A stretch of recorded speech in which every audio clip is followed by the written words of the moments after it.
નમસ્કાર મિત્રો. એક વાત ઘણા સમયથી શેર કરવાનું મન થતું હતું કે શું તમે તમારા 50,000નું કે 5 લાખ કે 15 લાખ કે 20 લાખનું કોઈ વાહન છે અને પેટ્રોલ કે ડીઝલ પૂરા જાઓ ત્યારે તમને ખબર પડે કે આ પેટ્રોલમાં એવો પદાર્થ છે જેને લીધે એન્જિનની ક્ષમતા ઓછી થાય છે, માઇલેજ ઓછું આવે છે કે લાંબા સમયે આપણને કોઈ ખર્ચો આવે છે, તો સ્વાભાવિક રીતે આપણે એ પુરાવાનામાં આપણે થોડું વિચારીએ અને એવું વિચારીએ કે આની કરતાં થોડાક પૈસા વધારે નાખીને સારું પેટ્રોલ ડીઝલ મળતું હોય તો આપણે એ પુરાવાનો આપણે પહેલાં પ્રયત્ન કરીએ. અને હાલમાં વિદેશમાં તો ઘણા એવા છે કે જે પ્રીમિયમ પેટ્રોલ અથવા ડીઝલ પુરાવીને પોતાની એન્જિન જે છે વાહનનું એન્જિન એને સારી રીતે રાખાય એવું પ્રયત્ન કરતા હોય છે. આ વાત એક બાજુ આપણે મૂકીએ. હવે પછીની વાત છે એમાં આપણે એને ગણી લેશું. તમે જોવો છો કે અત્યારે સારી હોટલ કે રેસ્ટોરન્ટમાં પણ ભેળસેળવાળો ખોરાક, વાસી ખોરાક હોય છે, એમાં કંઈક કચરો નીકળ્યો હોય છે, વાળ હોય, ઈયળ નીકળતી હોય, એવા બધા આપણે રિપોર્ટ્સ મીડિયાથી કે કોઈ રીલ મારફત આપણે જોતા હોય છીએ અને છતાં આપણે પાછા ત્યાં જઈએ છીએ અને એમ કહીએ કે ભાઈ ચાલે એમ, પણ એ તો આપણા આરોગ્ય નુકસાન કરે એવું જ છે ને. તો પછી આપણે કોઈ પણ દવા લેવા જઈએ, સ્ટાન્ડર્ડ કંપનીની જે દવા હોય છે ઇથિકલ પ્રોડક્ટ્સ કહેવાય, એમાં ડ્રગ પ્રાઇસ કંટ્રોલ પ્રમાણે સરકાર દ્વારા જે રિટેલર હોય દવાના અને દવાના હોલસેલર હોય એને અમુક ફિક્સ માર્જિન રાખેલું હોય છે. નફાનો ગાળો ફિક્સ હોય છે, 10%, 20% હોય છે. રિટેલર હોય એને 20% હોય છે ને હોલસેલરને 10% હોય છે. પણ એમાં આપણે જોઈએ કોઈ પણ વ્યવસાય હોય, કોઈ પણ બિઝનેસ હોય, તમે કરતા હો, દુકાન હોય કે મોટો ધંધો, એમાં મેન્ટેનન્સ તો હોય જ. સ્ટાફનો ખર્ચો હોય, કંઈ મેન્ટેનન્સ કોઈ પણ એમાં ઇલેક્ટ્રિસિટી હોય, ફોન, લાઇટ, ઇતર ખર્ચા ઘણા બધા હોય છે, વહીવટી ખર્ચો હોય, ટેક્સ બાબતના ખર્ચા હોય છે. એ બધું આપણે જોઈએ તો એ જે માર્જિન તમને મળતું હોય એમાં જ ગણવાનું હોય. એ સ્વાભાવિક રીતે બધા વેપારીઓ એને ખબર જ હોય છે.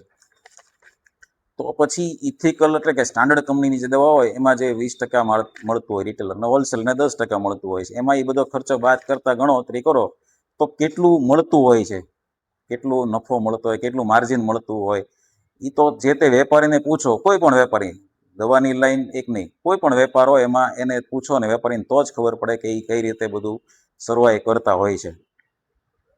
તો પછી હમણાં આપણે જોઈએ છે ઘણા સમયથી અનેક શહેરોમાં 5થી માંડીને 80% સુધીનું ડિસ્કાઉન્ટ સ્ટાન્ડર્ડ દવામાં મળે છે એવું મોટા બોર્ડ મારેલા હોય છે અને એમાં એ લોકો આપતા હોય એવું કહે છે.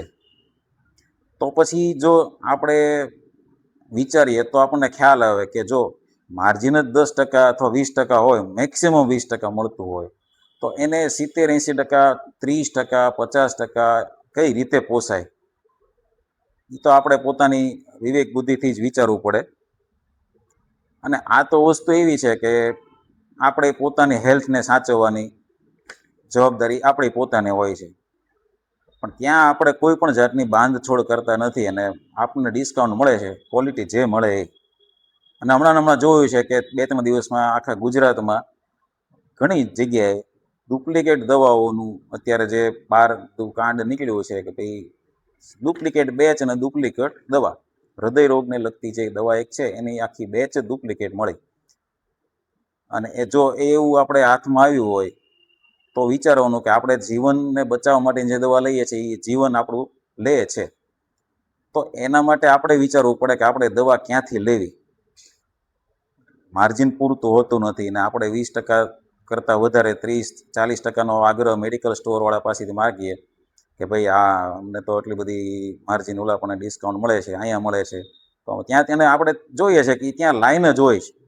આપણે એવું નથી કહેતા કે 70-80% ડિસ્કાઉન્ટવાળા જે હોય અથવા 30% હોય કે 20%, 25% ડિસ્કાઉન્ટ જે આપતા હોય મેડિકલ, ત્યાં બધી ડુપ્લિકેટ જ દવા હોય એવું આપણે કોઈ રીતે આપણે એને કહેતા નથી. શક્યતાઓ રહેલી છે એવું નથી કહેતા, પણ આપણે બીજી એટલે કે આડકતરી રીતે આપણા પોતાના શરીરને, હેલ્થને બગાડવા માટેના જે પ્રયત્નો કરતા હોય જાતે જ કરીએ છીએ એવું આપણે સામાન્ય રીતે સમજીએ. 20-30%નું માર્જિન હોય, એમાંથી ખર્ચો બાદ કરતાં કેટલું મળતું હોય, કેટલા પર્સન્ટ એના હાથમાં આવતા હોય વેપારીને ખબર હોય, છતાં આપણે 30-40% ડિસ્કાઉન્ટ જ્યાં આપતા હોય ત્યાં આપણે દવા લેવા જઈએ. બીજું, હજી ઓનલાઈન ફાર્મસીનો આપણે બધા આગ્રહ રાખતા હોય. અત્યારની જે જનરેશન છે કે બહાર લેવા ન જવું પડે એટલે ઓનલાઈન મગાવે, એમાં સસ્તી હોય એટલે. ઓનલાઈનમાંય તે ભૂતકાળમાં સરકારે ઘણી બધી ડુપ્લિકેટ દવા પકડી છે અને એની ઉપર બેન કરેલો છે, છતાં અત્યારે ચાલે છે, એમાં કોઈનું ચાલતું નથી. પણ આપણે પોતાની રીતે જ આપણે સમજવું જોઈએ કે આપણે આમાં શું કરવું, કેવી દવા લેવી, સ્ટાન્ડર્ડ કંપનીની વિશ્વાસપાત્ર સ્થળ જે આપણને જાણીતા કોઈ હોય એની પાસેથી દવા લેવાનો આગ્રહ રાખીએ તો આપણા હેલ્થને જે પૈસા ખર્ચ્યા એ આપણે લેખે જાય. અને બીજું, હજી આપણે એક હજી વિચારીએ કે જો આપણી ગાડીને સારું પેટ્રોલ મળી રહે એવા આગ્રહ કરતા હોય તો આપણી તો પોતાની જિંદગી છે એને બચાવવા માટે તો આ સારી વસ્તુ લઈએ, ડિસ્કાઉન્ટનો આગ્રહ રાખ્યા વગર સ્ટાન્ડર્ડ કંપનીની દવા લઈએ તો આપણે વધારે સારું કહેવાય એવું હું મારું પોતાનું એક માનવું છે.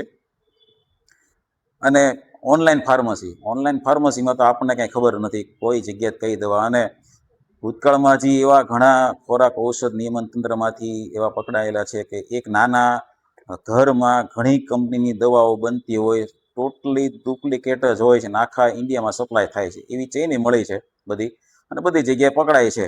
પણ એવું આપણે બધું બહુ વિચારીએ કારણ કે એ સરકારનો બધો વિષય છે, આમાં આપણે કંઈ એમાં માથું ન મરે. પણ આપણે એટલું વિચારીએ કે આપણા શરીરને, આપણી હેલ્થને સાચવવા માટે સ્ટાન્ડર્ડ કંપનીની દવા લઈએ, ને એમાં મોટું એ કે ડિસ્કાઉન્ટનો આગ્રહ રાખ્યા વગર આપણને સારી વસ્તુ મળે છે ને એ જ વિચારીએ તો આપણા માટે વધારે સારું રહેશે એવું મારું પર્સનલી એવું માનવું છે. અને બીજું, ઓનલાઈન ફાર્મસી હોય કે ડિસ્કાઉન્ટના મેડિકલ હોય, કોઈ જગ્યાએ તમને બાકી રાખવામાં નથી આવતા. અડધી રાત્રે તમારે જરૂર પડશે તો એ તમારો નજીકનો મેડિકલ સ્ટોર હશે, એ તમારે દવા કાઢીને તમને માનવી રીતે મદદ કરશે. બાકી રાખવાનું કહેશો તો બાકી રાખશે. અને એકબીજા ઉપર એ રીતે જ અત્યારનો આપણો સમાજ ચાલે છે. તો આપણે ખરેખર એવું હોય, આપણા શરીરને સાચવવું હોય તો સ્ટાન્ડર્ડ કંપનીની દવા લઈએ, ડિસ્કાઉન્ટનો આગ્રહ ન રાખીએ, અને આપણને લાગે સારા મેડિકલ સ્ટોર છે, સારી જગ્યા છે, ત્યાંથી જ લેવાનો આગ્રહ રાખીએ. અને સમાજનું જે સંતુલન છે એ જળવા રહીએ, એના માટે આપણે ખાસ પ્રયત્નશીલ રહીએ. Thank you.